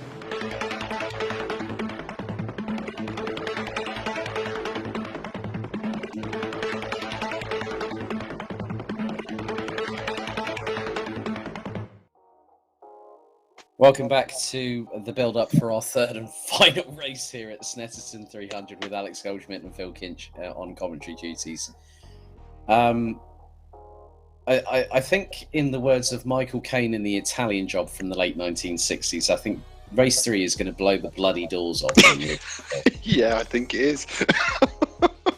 Nicely done, by the way. I like that. Good reference. Yeah, suitable, that one. Touring cars and blowing doors off. It gets us away from talking about sandwiches and food, doesn't it? It does, yes. Mm-hmm. We'll go back to fleets and Ford Transit specials and... Sorry, what was that? I think I had my conscience calling. In a way, no. I just think that there's been a lot of banter between the competitors, and some saying that they've been running out of talent. saying, what was it? One driver went, well, if anyone's found some talent, I think I've lost mine, which is what you don't really normally hear from a racing driver. No, but no. It was the saying that Alex Wurz made heard around the world back in 2017. Yeah. If anyone might remember that the WEC. But Alex is. I've had the opportunity of meeting Alex Wurz in person when his second eldest son Charlie was racing at the Rotax Max Challenge Grand Finals last year at Sarno, representing Austria. So really, really nice chat. But yeah, I think race 3 always decides to give us a little bit more issues, and there's actually quite an interesting reason why Scott Mitchell started from the pit lane. The system RF2 crashed on him, so the system crashed. The software crashed. He was then put at the pit lane, and it's the second event where it's actually happened. So it's a real shame for Scott, but obviously we want to see how he gets on in this particular race. So just looking forward to seeing how we will have our grid assumed very, very shortly for race 3, the third and final race here at Snetterton. But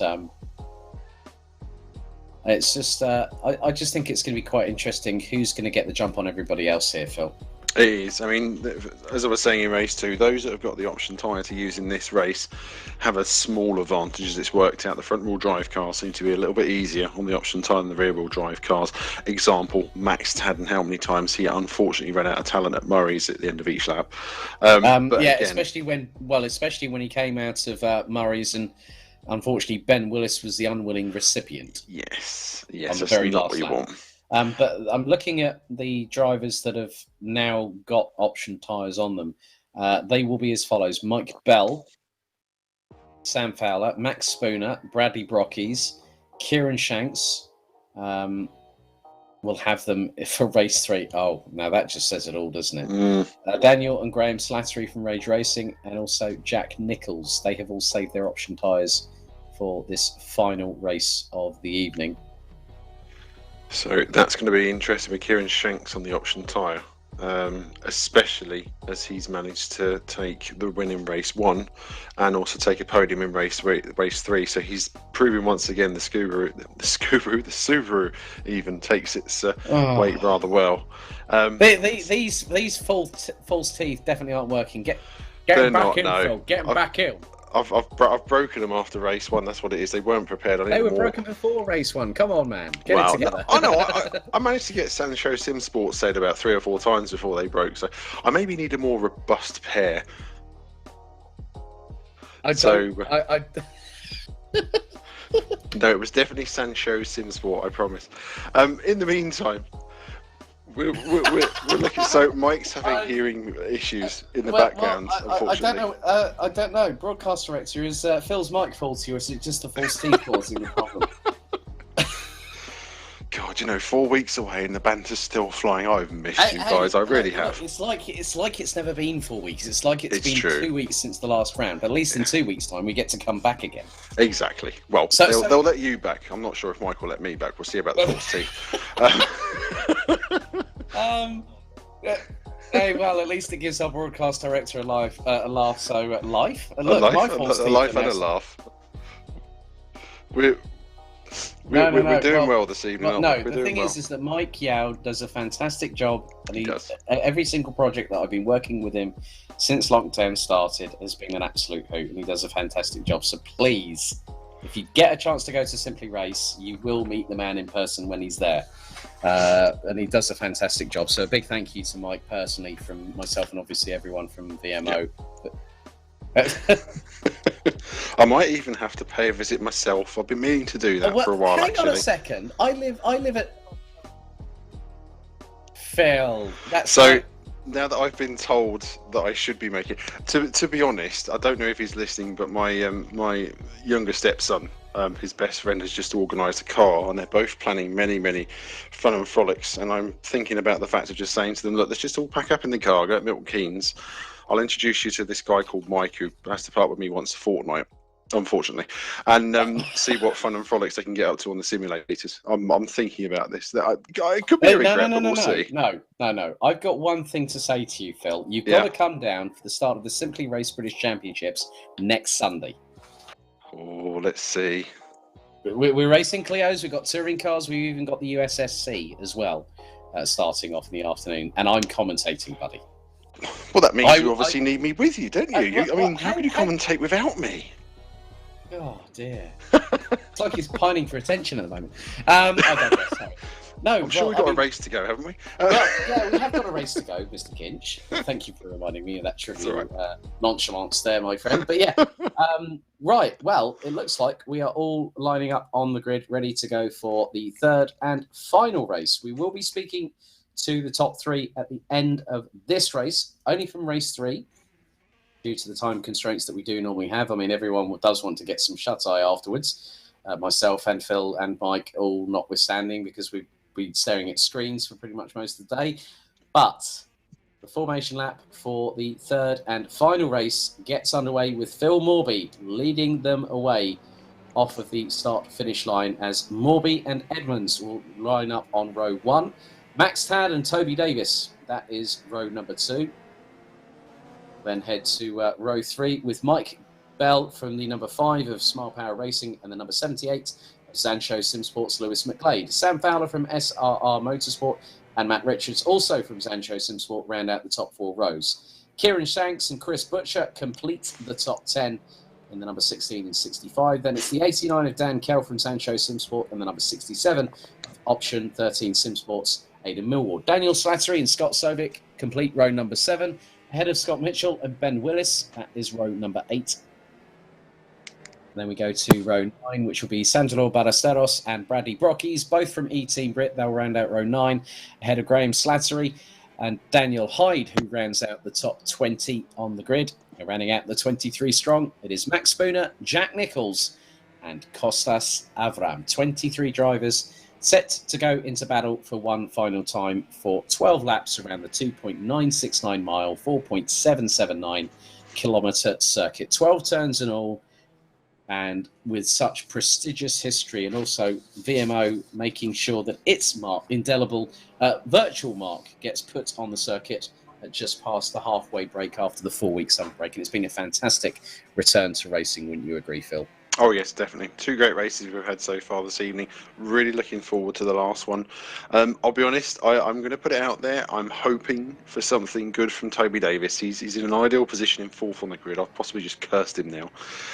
But he really deserves to have a better time of things after the last couple of rounds, and did pretty well in the first few races here to defend and make up positions. So really hoping that Toby can move forward, see if he can get himself a podium position to finish off the evening. However, we have got a Scooby-Doo 1-2 at the front of this race with Warby and Edmonds, and then Max Tad. See again, the Max Tad headlight freight train is ready to go from 3rd on the grid. So now he's not on the option tyre. We can see a more improved performance from him this time.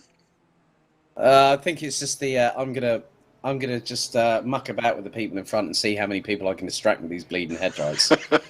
Seemed to work. Well, the thing is that we know that as soon as the lights are there, Max Tad suddenly appears, and they're on already. You can see him as he's lining up the grid. The lights are on. It's not the main beam; it's the bleeding high beam he's got on, and the flame shooting out the left-hand side of that BMW 125 IM Sport.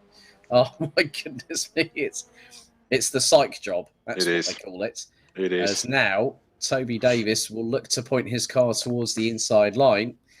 As now we are getting ourselves steeled and ready for the third and final race here at Snetterton 300 for the conclusion of the 6th round of the VMO Touring Car UK Championship here in Norfolk. Wait for it as we are lights out and off and away. Great start from Phil Morby. Tom Edmonds looks to be jumped on and pounced past by Max Tad. The headlight show definitely quickly working its magic as they head into Riches for the very first time, and Max Tad still powers it round the outside. Yellow in sector 1 as Toby Davis all over the back bumper of Tom Edmonds as they go into Montreal. First lap, and Davis trying to park it around the outside, and you can then see a melee of Zancho Simsport cars just behind. Looks to be the number 5 of Mike Bell from Smile Power Racing. as they're coming through into the infield part here at Snetterton. But what a great start by Phil Morby. But let alone saying that, Max Tad got an absolutely brilliant start, getting past Tom Edmonds, going through Richards for the first time. He did. Max Tad did really well to get off. There is Davis has a little bit of contact with Mike Bell behind, just renewing that rivalry they had in race 2. In fact, Morby's gone wide, Edmonds has gone wide as they come through to Oggies. That's allowed Max Tad to close up on Morby, and as they head towards Williams and towards the Bentley straight, the BMW... I saw... now, that was Edmonds. Edmonds was off into the barriers, big time. Absolutely big time. That has changed the complexity of the race, as now Morby is being pressurised by Tad for the lead, and you can just see the stream of cars. Toby Davis all the way down to 9th place. Yeah. I think that car's got damage. Where is... I'm just wondering where... In fact, Edmonds is back on the track. He's fighting with Davis, I think. No, that's Shanks. That's Kieran Shanks and Scott Mitchell getting stuck in here as he's trying to go up the inside of Chris Butcher. Oh, tags the Astra from behind. And this is all kicking off as Aidan Millward runs wide going through the entrance into Coram. Jack Nichols is up to 16th position already. And we're not even round the completion of lap number 1. And it is all kicking off. Morby being chased down by Tad, who is closing quickly and is in the slipstream of the Subaru. Mike Bell battling away with Matt Richards for 3rd place, going down across the start-finish line as we head into lap 2. Into Richards, down into the draft, down to Montreal comes Max Tad. He is absolutely like a little rocket ship as that BMW trying to go towards Montreal. Gets the cut back through on Morby. This time around, no dice for the number 35 from SRR Motorsport as Morby trying to put on a defensive tactic to keep the BMW at bay. And at the moment, Max Tad is currently on the prime tyre. Phil Morby also currently on the prime tyre. And they are starting to pull away from Mike Bell in 3rd position, who's now ahead of Matt Richards. Indeed, I mean, as they come through Agostini and work their way through the midfield, these two are starting to break away from Mike Bell, who's got Matt Richards for company. But again, behind, we've got the Ford Freight Train, the long wheelbase version this time, all 3 of them in a row, with McGlade and Kell following along. It's, you know, they're sticking together, but these guys are holding place up front, as we see. In fact, here we go. The incident, I think, with Edmonds. No, he just loses it. He loses it coming out of the corner. The car then bumps over the gravel. He's going to come onto the racing line. I think I can see how this is going to end, and it's not pretty. Oh, well, the thing is contact there between Edmonds and Davis, and Bell was on the outside of it, so there might have been a little bit of contact through all 3 parties. So effectively, Max Tad down. He was running in 2nd position. He was running in 2nd place, chasing. He was closing on Morby, so there's been drama for our 2nd place driver. Is now Mike Bell is the one that's closing on Phil Morby, and Mike Bell, ladies and gentlemen, is the only one out of the top 4 that is on the option tyre. And look at the squabble behind. You can, oh my goodness me! Scott Mitchell now up into 9th place, having started down in around 15th position, as Richards threading the eye of the needle, going up into the inside, through into Richards and sweeps up the inside. Move. That was a brilliant move on Mike Bell for 2nd position, and McGlade not too far behind. Shanks up to 5th. Fowler following behind as Bell tries to go up the inside of Richards yet again and through into Montreal. And 3 wide. Abreast. Oh my goodness me! Who's going to come out on top on this one? And up the inside comes Matt Richards. Oh my goodness! And McGlade trying to go through. Oh, and both Richards and Bell get compromised. And here comes Kieran Shanks running at an he's running that meter well and truly high, and he's gone between the pair of them. Oh my goodness me! And he loses hard on the brakes into Agostini, and he gets tagged and turned around. He's gone round. Oh, well, would you believe that? This is race 3, folks, and this is what normally happens. Okay, right. Here is the replay. Let's try and calm this down. This is what happens to Max Tad. He goes up the inside through into Brundle. They go into Nelson's. Morby's got the inside run, hits the sausage curb, and that just literally pushes Tad wide and sideways. And he's nothing but a passenger, and everyone starts filtering their held out to dry. And we've had 2 retirements. No surprise, Tom Edmonds out with major damage, and Graham Slattery also retiring in the process too. Oh my goodness me! What a mushroom cloud. Oh no! There's a small power racing driver around the other way. That is Chris Butcher. Oh my goodness! That was coming through Brundles and Nelsons. Oh my goodness me! Right, okay. Here's what happens to Tom Edmonds. I think this is from earlier. Comes under the bridge, goes into the left at now. Into Kieran Brumbles. Shanks. Shanks. And Very Shanks wide, goes, and he's taking the sausage curb, but in the background you've got Ben Willis and Butcher. So already off. Going and in. Shanks is off as well. Option tyres not definitely helping anybody, but at the moment Phil Morby is leading, and at the moment Lewis McGlade is in second, Sam Fowler third, Mike Bell in fourth, Matt Richards fifth, and then I've not seen this before. Look who's up in sixth position. Daniel Slattery from Rage Racing in the MG, the number 24 up to sixth. Then it's Dan Kell, Toby Davis in eighth, Scott Mitchell up to ninth place now, ahead of Scott Sovic. And I'm just keeping an eye on other drivers. Jack Nichols is one position away from the top 10. That's a good recovery, especially after his race 2, the retirement. Well, he was rolling in both first and second races. Let's not forget here, Phil. And the second one was a bit more pronounced than the first, let's say. Definitely. So it seems to have, dare he say it, touch on wood, it seems to have quietened down. Well, we're going to get a replay now. As now, this is right. This was what sent Butcher spinning. Right. Mitchell trying to go through the inside, and I think there was the slightest amount of contact. And Butcher gets spun around and then goes backwards over the sausage curb. He's going to come back across the track. That would have collected Ben Willis as a direct result, and it has. And Jack Nichols goes through, and one of the Team E Brit cars. E-Team Brit cars, again, catching the sausage curbs.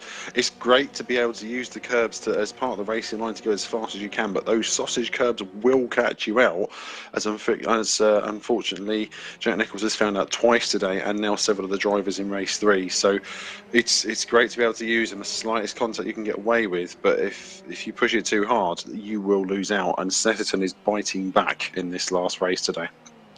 Yeah, I think at the end of the day, we'll look at Max Spooner. He's up into 13th position, so it would have either been Bradley Brockies or Sandro Ballesteros would have caught those sausage curves, as Mike Bell battling away with Matt Richards now, and that is for 5th place. Now Bell up the inside of Richards, through into Montreal. Richards tries to take as much curb as he can through on that particular corner, but that particular time he can't get through, as now Toby Davis being caught by Scott Mitchell in the 22. Looks like the Mercedes is a lot better suited to the prime tyres, which both Scott Mitchell and also teammate Jack Nichols are running at the moment. So, well, actually, I'm just going to double check the listings, because I have to keep on doing that on a regular basis, because I've got the option tyres along with the live timing on the left-hand side of my position, and Jack Nichols is actually on the option tyre. So that's why Jack Nichols has been able to push hard and make his way back up the field. Well, up to 11th, and then obviously the tyres will now start to struggle a little bit. So he will start to experience what Scott Mitchell experienced in race number 1, but nevertheless, still a 3rd place position for, and effectively a maiden podium for King's Racing.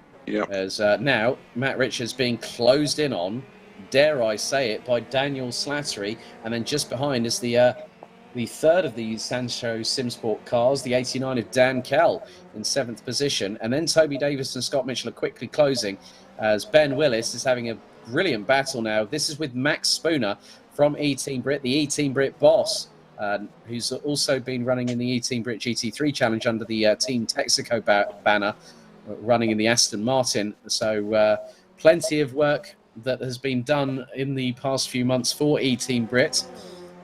And Scott Mitchell now coming under fire from Scott Sovic. So it's the battle of the Scots up into Riches, and Mitchell gets through as there's a brief yellow in sector number 3. So good dicing there between Sovic and Mitchell, as now Sovic trying to go past, as there's one of the E-Team Brit cars off, and Kieran Shanks off again, and the E-Team Brit car. Shanks just sent it up the inside of Bradley Brockies and launched it off the sausage curves.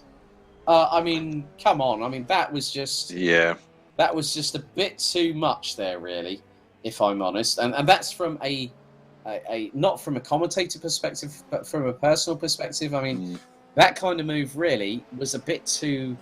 I've seen some robust moves in my time, but just seeing stuff like that where someone tries to launch it and it just really doesn't help, that was a move that I think that the race stewards will not look favourably upon. If you're able to make the pass, now, make the pass. If you can do it cleanly now or Lewis fairly. McGlade is now leading. Lewis McGlade has got past Sam Fowler. In the meantime, I've just noticed it on the timing screens. Phil Morby down to third place. So Lewis McGlade looking to get a win here as we are now getting towards the halfway point of the race. And Lewis McGlade is on the prime tyre. Sam Fowler is on the option. Phil Morby is on the prime tyre.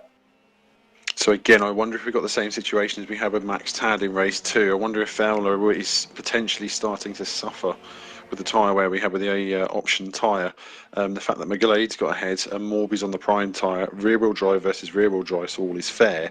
But if Fowler's starting to struggle a little bit in the BMW, that's going to cause him some issues, as we see. Yeah, McGlade just looks to, well... He's got the better drive out of Murray's. He has, and he goes towards the outside, and there's a little bit of rubbing between the pair of them.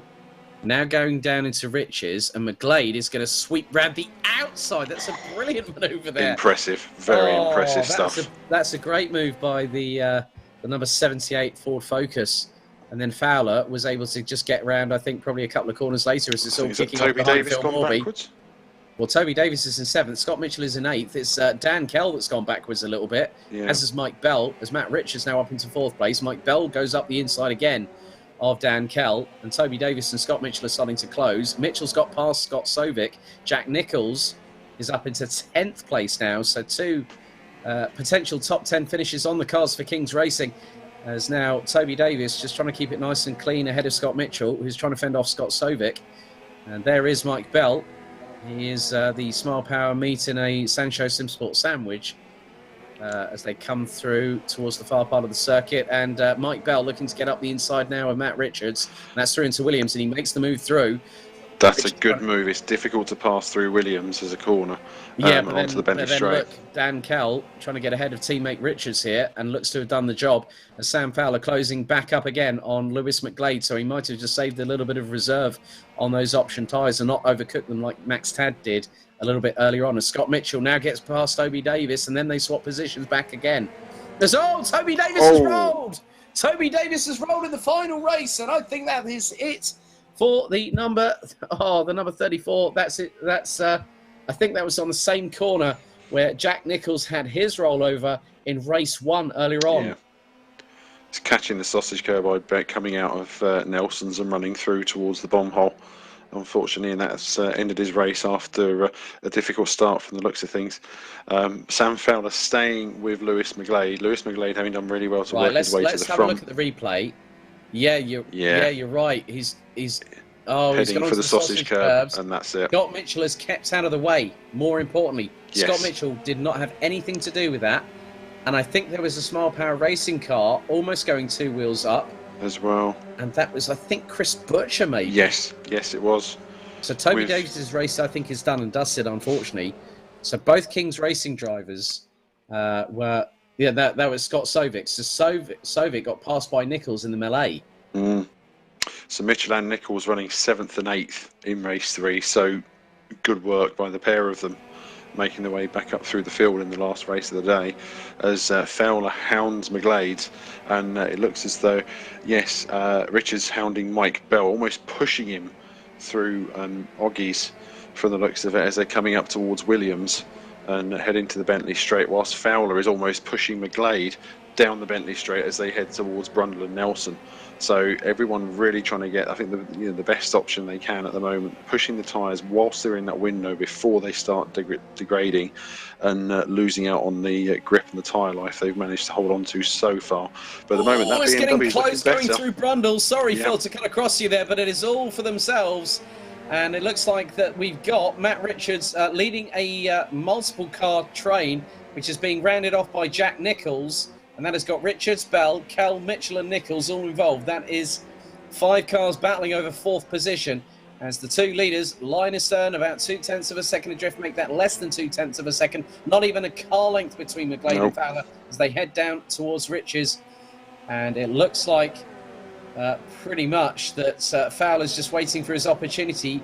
Comes, and he actually did a really good job there as Dan Kell coming under pressure from Scott Mitchell as they head down in towards the far part of the circuit, and there was a little bit of a lock up there. All the 2 leaders nearly tangling coming out of Montreal. and heading into the next corner. Oh my goodness me, through into Palmer as they go side by side, and Fowler barges his way Impressive past stuff, as Jack Nichols gets past Scott Sovic for 7th position for the briefest instant, and through into Hamilton they go, and Fowler gets up the inside of McGlade and gets sideways whilst doing so, but still keeps the lead. Nice job there by SRR Motorsports. Sam Fowler in the 27. Oh, goes sideways, and so does McGlade. They both go rally crossing. Oh my goodness me! This is and he's gone wide again, coming out of Oggies again. That's given McGlade the chance to come up on the inside as they run up to Williams. And that's close. Oh my goodness me! Coming out of there as now also Scott Sovic has lost a position to Jack Nichols, and also Slattery going up the inside of Jack Nichols for a change, up into 7th position as Scott Mitchell now has a bit of daylight, and he's got about 1 second between himself and Matt Richards. So Scott Mitchell took 3rd in race 1 and couldn't make it up significantly up the order to get towards the top 5 positions, but he is literally about 0.8 of a second away. And I'm just looking at his lap times in comparison with Matt Richards. Oh my goodness me, he was almost 0.7 of a second quicker than Dan Kell on that last lap, as Richards has got past Kell for position, as Fowler now fending off McGlade, as they now go down onto lap number 10 of the race. Here into the right-hander at Richards. Fowler still hanging on. Oh, drifts a little bit sideways, but gets back onto the racing line. Heading down towards Montreal. McGlade going one way, then the other. Still not being able to find his way past the BMW at the moment, as we've had 3 retirements. Shanks, Graham Slattery and Tom Edmonds. So both Frammy Autosport cars out of the final race here at Snetterton. But through Palmer's, again, Fowler just literally running that car completely sideways, a la Tokyo Drift, going through the corner through Palmer's. And then into the left at Agostini's. Again, you can just see he's wrestling with those tyres. That car is cornering like it's on rails at the moment. It is. The Focus is the better car of the two, and obviously with McGlade being on the prime tyre, Fowler being on the option tyre, Fowler's having to work a little bit harder, and it's more and more obvious as he's having to drive the car out the corners, trying to straighten off the corner where he can to keep that advantage ahead.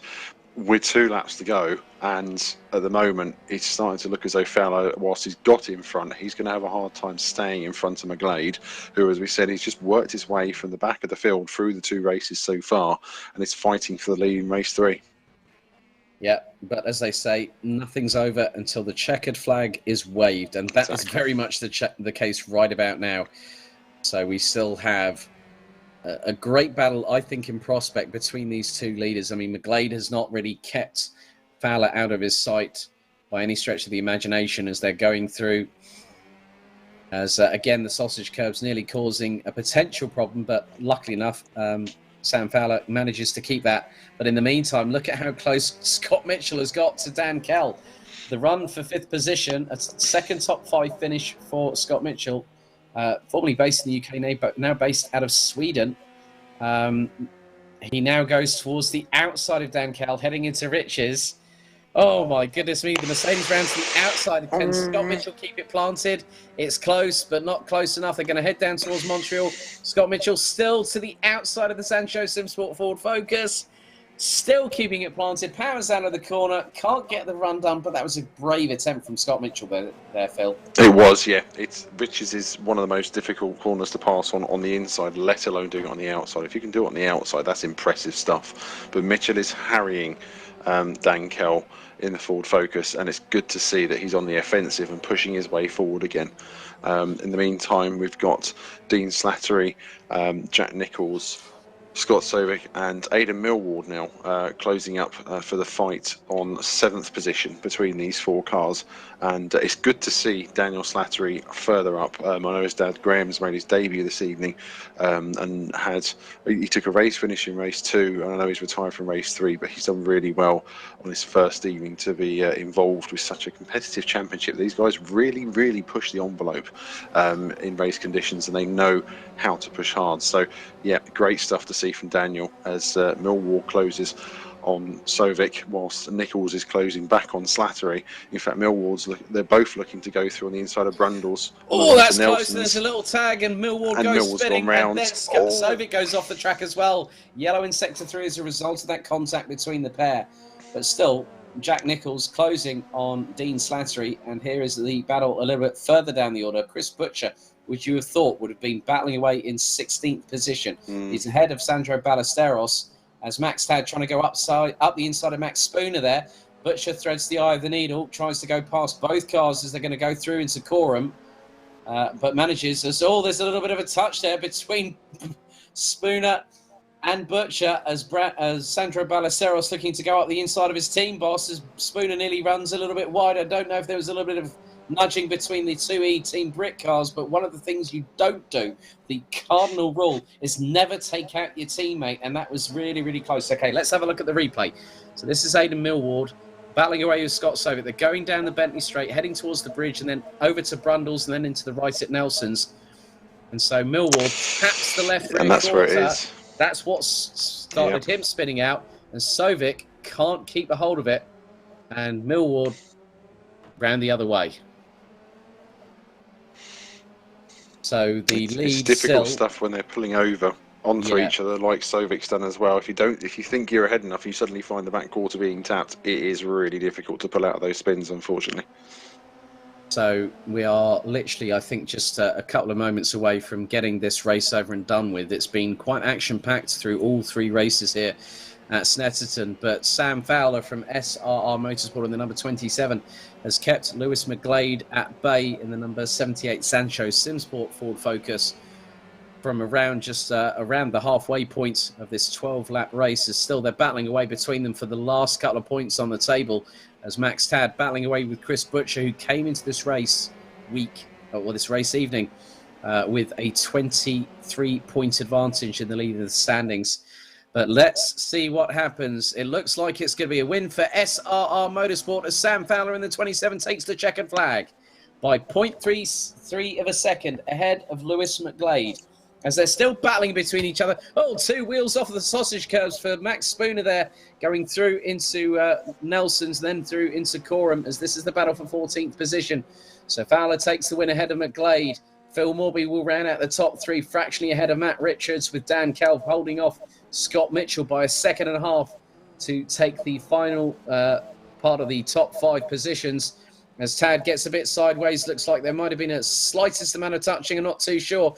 But then Max Spooner trying to go around the outside of Chris Butcher to try and get the position. Oh, Toby Davis drops way down the order. And I'm not too sure what happened there for the 34, but he took the last position. So Slattery takes 8th behind Jack Nichols, as Scott Mitchell takes 6th. Let's have a look at this replay here. Now, this is Mike Bell. Oh, now that's Bell. It's just gone straight on.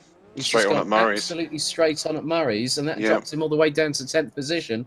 And as a result of that, Ben Willis nearly capitalised in the drag racing 85 Subaru Levorg. Oh, and the pair clashed going across the start-finish line. Oh. It was that close between them. Oh, my goodness me. So Sam Fowler takes the victory in the 3rd and final race here at round 6 of the 2020 Virtual Motorsport Online Touring Car UK Championship here at Snetterton 300. So Sam Fowler wins ahead of Lewis McGlade. Phil Morby rounds out the top 3 ahead of Matt Richards and Dan Kell, with all 3 of the Sancho Simsport Ford Focuses making it into the top 5. Kings Racing had a great finish to their evening, despite some dramas for Jack Nichols, who finished behind teammate Scott Mitchell, who took a podium in race number 1. Daniel Slattery provides the highest place this season for Rage Racing in 8th position, ahead of Scott Sovic and Mike Bell, who ran out the top 10 for Smile Power Racing. Ben Willis and Aidan Millward ran out the top 12, ahead of Max Tad from SRR Motorsport, Smile Power Racing, and also Smile Power Racing's Chris Butcher and Max Spooner from E-Team Brit, who gives the Dunsfold-based squad a point on the board yet again. Toby Davis would finish ahead of Sandro Ballesteros with Costas Avram, Aidan Millward, Daniel Hyde, and Bradley Brockes being the last of the 20 classified runners and riders, with DNFs from Kieran Shanks and Graham Slattery and Tom Edmonds, with the first and the last of those 3 receiving a significant amount of damage.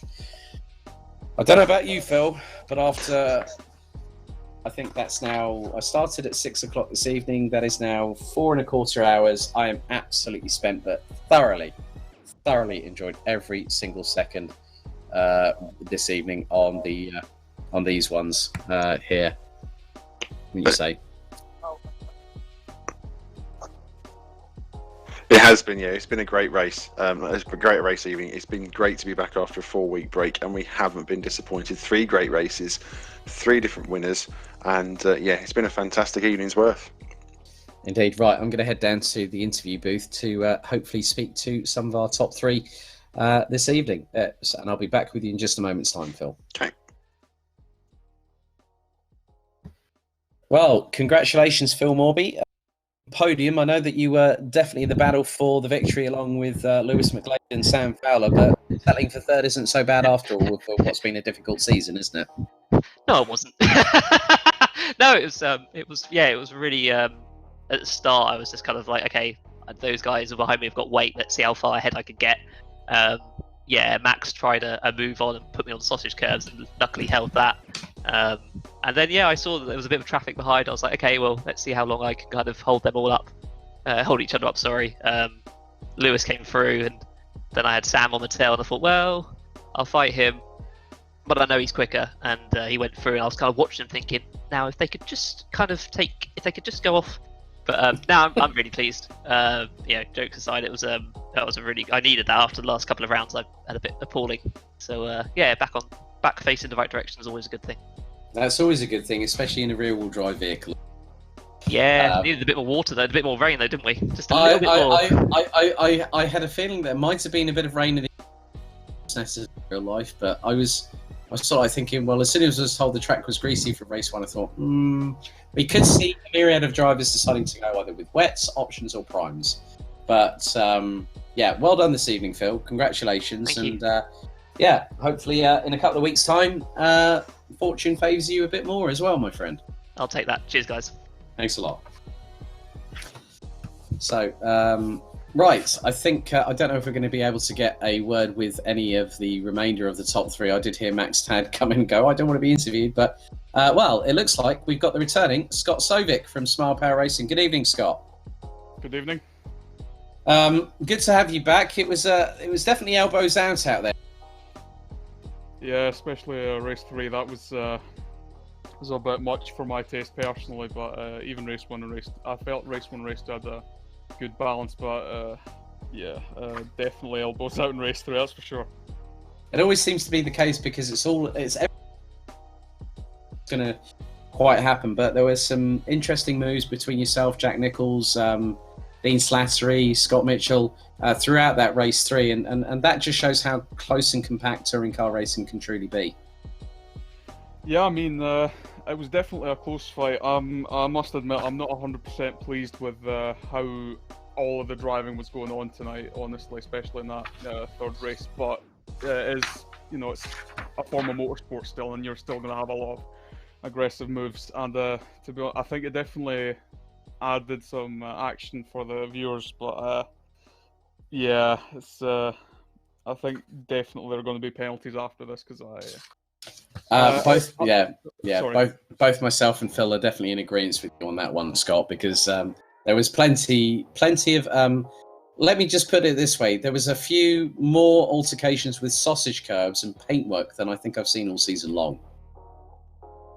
Yeah, it's surprisingly easy to just get the wrong angle on the sausage curbs on this track and just suddenly you're on 2 wheels and you're doing a loop-to-loop. But honestly, it's what can I say? It was super aggressive with it. I think both on track and just lines generally. This round was super aggressive, and I think I think, to be honest, toning it down next round probably is for the best. Yeah, I think you're probably right. Well, Scott, thank you very much for talking to me. All the very best of luck. We had to.